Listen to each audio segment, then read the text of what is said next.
ব্যাংকে এসে এক বুড়ো মহিলা ম্যানেজারকে বলল, আমি কিছু টাকা রাখতে চাই ব্যাংকে। ম্যানেজার জিজ্ঞেস করলো, কত আছে? বুড়ি বলল, 25 লাখের মতো।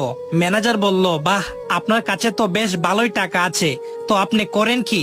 বুড়ি বলল, তেমন কিছু না খোকা, ক্রিকেট সহ বিভিন্ন খেলায় বাজি লাগাই, আর বাকি সময় সবার সাথে যে কোনো ব্যাপারে বাজি খেলি। ম্যানেজার বলল, শুধু বাজি লাগিয়েই এত টাকা জমিয়েছো? তাজ্জব ব্যাপার। বুড়ি বলল, তাজ্জবের কিছু নেই খোকা, আমি এখনই 1 লাখ টাকা বাজি লাগাতে পারি যে তোমার মাথায় নকল চুল লাগানো। ম্যানেজার হাসতে হাসতে বলল, না দাদি, আমি এখনো যথেষ্ট যুবক, আমার মাথায় কোনো নকল চুল নেই। বুড়ি বলল, তাহলে লাগাবে কি বাজি? ম্যানেজার মনে মনে ভাবলো, এ বুড়ি পাগল মনে হচ্ছে।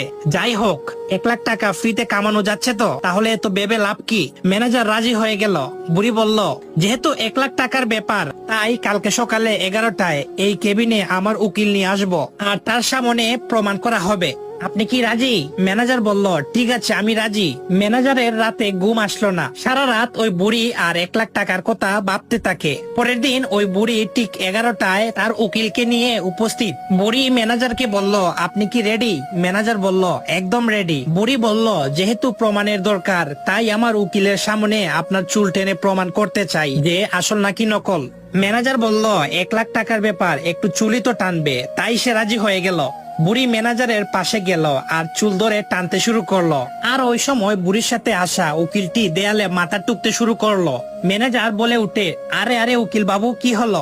তখন বুড়ি একটি কথা বলে উঠলো। বুড়ি ম্যানেজারের পাশে গেল আর চুল ধরে টানতে শুরু করলো। আর ওই সময় বুড়ির সাথে আসা উকিলটি দেয়ালে মাথা টুকতে শুরু করলো। ম্যানেজার বলে উঠে, আরে আরে উকিল বাবু, কি হলো? বুড়ি